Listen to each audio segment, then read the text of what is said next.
mga kabundok. Ako ay mag-harvest ng bungulan. Ito po, matigas na po ito eh. Matigas po ito. Tindahan ng kailangan itong harvest. Yung baka mabigla.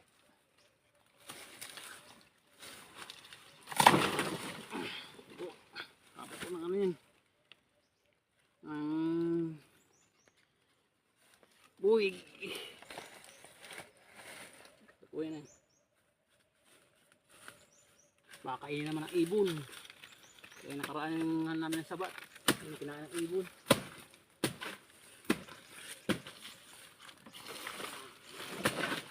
Dapat iba-iba ang kanina.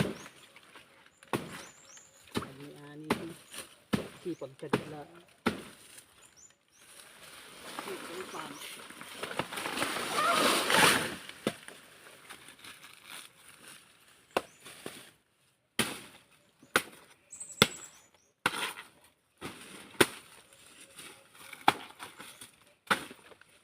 Grabe namang hawalan ni Papa.